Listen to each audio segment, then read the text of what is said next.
Challenging star Darshan ಆಗಿದ್ದವರು ಹೇಗೆ box office Sultan ಆದ್ರು. ಮೊನ್ನೆ ತಾನೇ ನಾನು ಸರ್ದಾರ್ ಆದ್ಮೇಲೆ ಕಲಾಸಿಪಾಳ್ಯ ರಿಲೀಸ್ ಆಗಿದ್ದು ಅಂತ ನಾನು ಬೈ ಮಿಸ್ಟೇಕ್ ಎಲ್ಲೋ ಹೇಳಿದೆ, ದಯವಿಟ್ಟು ಕ್ಷಮಿಸಿ. ಕಲಾಸಿಪಾಳ್ಯ ಆದ್ಮೇಲೆ ಸರ್ದಾರ ಬಂದಿದ್ದು, ಬಟ್ ಅದು ಸಾಗರ್ ಥಿಯೇಟರ್ ಅಲ್ಲೇ ರಿಲೀಸ್ ಆಗಿತ್ತು. ಕಲಾಸಿಪಾಳ್ಯ ಇನ್ನು ಓಡೋ ಟೈಮಲ್ಲಿ ಸರ್ದಾರ ಸಿನಿಮಾನ ರಿಮೂವ್ ಕೂಡ ಮಾಡ್ಬಿಟ್ರು. ಯಾಕಂದ್ರೆ ಆ ಸಿನಿಮಾನ ರಿಲೀಸ್ ಮಾಡಿರೋದು ಡಿಸೆಂಬರ್ ಸಮಥಿಂಗ್ ಅಲ್ಲಿ, ಯಾಕಂದ್ರೆ ಅಕ್ಟೋಬರ್ ಅಲ್ಲಿ ನಮ್ಮ ಕಲಾಸಿಪಾಳ್ಯ ರಿಲೀಸ್ ಆಗಿರುತ್ತೆ, ಡಿಸೆಂಬರ್ ಅಲ್ಲಿ ಸರ್ದಾರ ರಿಲೀಸ್ ಆಗಿರುತ್ತೆ. ಅದು ಅಟ್ಟರ್ ಫ್ಲಾಪ್ ಆಗಿ ಸಿನಿಮಾ ಥಿಯೇಟರ್ ಇಂದ ತೆಗೆದಾಕ್ಬಿಡ್ತಾರೆ. ಸರ್ದಾರ್ ಆದ್ಮೇಲೆ ರಿಲೀಸ್ ಆಗಿದ್ದು ಯಾವ್ದು ಅಂದ್ರೆ ಅಯ್ಯ, ಅದಕ್ಕೆ ಮೇನ್ ಥಿಯೇಟರ್ ಬಂದು ಮೇನಕ್ ಆಗಿರುತ್ತೆ. ಫೆಬ್ರವರಿ 4, 2005 ಈ ಸಿನಿಮಾ ಕೂಡ ರಿಲೀಸ್ ಆಗಿರುತ್ತೆ. ಈ ಸಿನಿಮಾದಲ್ಲೂ ಕೂಡ ಡೈರೆಕ್ಟ್ ಮಾಡಿರೋದು ಬಂದು ಓಂ ಪ್ರಕಾಶ್ ರಾವ್ ಅವರು ಆಗಿರ್ತಾರೆ. ಇದೇ ಸಿನಿಮಾದಲ್ಲಿ first time challenging star Darshan ಅವರು ಒಬ್ಬ ಪೊಲೀಸ್ ಕ್ಯಾರೆಕ್ಟರ್ ಆಗಿ ಪರ್ಫಾರ್ಮೆನ್ಸ್ ಕೂಡ ಮಾಡಿರ್ತಾರೆ. ಒಂದು ಒಳ್ಳೆ ಕ್ಯಾರೆಕ್ಟರ್ ಕೂಡ ದರ್ಶನ್ ಸರ್ದು ಅಂತಾನೆ ಹೇಳ್ತೀನಿ. ಇದ್ರ ಜೊತೆ ಮತ್ತೆ ನಮ್ಮ ರಕ್ಷಿತಾ ಅವರು ಮತ್ತೆ ನಮ್ಮ ದರ್ಶನ್ ಸರ್ ಮತ್ತೆ ಪೇರ್ ಆಗಿ ನಟಿಸಿ ಸಿನಿಮಾ ಯಾವುದು ಅಂದ್ರೆ ಅದು ಅಯ್ಯ ಕೂಡ ಆಗಿರುತ್ತೆ. ಒಂದು ಕಡೆ ನರ್ತಕಿಲಿ ಕಲಾಸಿಪಾಳ್ಯ ಓಡ್ತಾನೆ ಇರುತ್ತೆ. ಇನ್ನ ಈ ಸಿನಿಮಾದ ಸ್ಪೆಷಾಲಿಟಿ ಅಂತ ಬಂತು ಅಂದ್ರೆ ಈ ಸಿನಿಮಾಗೆ ಮ್ಯೂಸಿಕ್ ಕೊಟ್ಟಿರೋದು ಬಂದು ನಮ್ಮ ವಿ ರವಿಚಂದ್ರನ್ ಸರ್. ಅವ್ರ ಸಿನಿಮಾ ಬಿಟ್ಟು ಬೇರೆ ಯಾವ ಸಿನಿಮಾಗೂ ಮ್ಯೂಸಿಕ್ ಕೊಟ್ಟವರೇ ಅಲ್ಲ.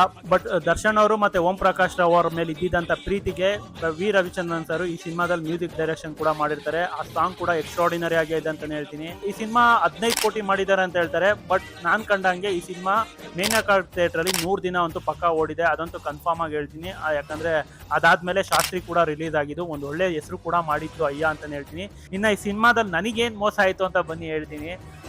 ಫಸ್ಟ್ ಡೇ ಸಿನಿಮಾ ರಿಲೀಸ್ ಆಗಿತ್ತು ಫೆಬ್ರವರಿ 4, 2005. ನಾನು ಸ್ಕೂಲ್ ಮುಗಿಸ್ಕೊಂಡು ಸಿನಿಮಾ ನೋಡೋಣ ಅಂತ ಓಡೋದೆ. ಒಳಗಡೆ ಟಿಕೆಟ್ ಕೊಡ್ತಾ ಇದಾರೆ, ನನಗೆ ಗೊತ್ತಿಲ್ಲ. ಹೊರಗಡೆನೆ ಬ್ಲಾಕ್ ಅಲ್ಲಿ ಮಾಡ್ತಾ ಇದ್ರು. ನಾನು 17 ರೂಪಾಯಿ ಟಿಕೆಟ್ ನ 25 ರೂಪಾಯಿ ಕೊಡ್ತಾ ಇದ್ದೀವಿ ತಗೊಳಪ್ಪ ಅಂತ ಹೇಳಿ 25 ರೂಪಾಯಿ ಕೊಟ್ಟು ಒಳಗಡೆ ಕಳ್ಸಿದ್ರು. ಒಳಗಡೆ ಹೋಗಿ ನೋಡಿದಾಗ ಇನ್ನು ಟಿಕೆಟ್ ಕೊಂಡ್ರೆ ಟಿಕೆಟ್ ಕೊಡ್ತಾ ಇದ್ರು. ತುಂಬಾನೇ ಬೇಜಾರಾಯ್ತು. 4:30 ಶೋ ಒಳಗಡೆ ಹೋಗಿ ಕೂತ್ಕೊಂಡು ಏನಿಗೆ ಬೇಜಾರಾಯ್ತು ಅಂದ್ರೆ ಆ 8 ರೂಪಾಯಿ ಮಿಕ್ಕಿರೋ ಒಂದು ಕೇಕ್ ತಿನ್ಬೋದಾಯ್ತು ಅಂತ ನನ್ನ ಮೈಂಡ್ ಅಲ್ಲಿ ಅವತ್ತಿನ ದಿನಕ್ಕೆ. ಯಾಕಂದ್ರೆ ಅಷ್ಟು ಕಷ್ಟ ಆಯ್ತು. ಬಟ್ ಸಿನಿಮಾ ನೋಡೋ ಹುಚ್ಚು ಹಂಗೆ ಇತ್ತು ಅನ್ಕೊಳ್ಳಿ.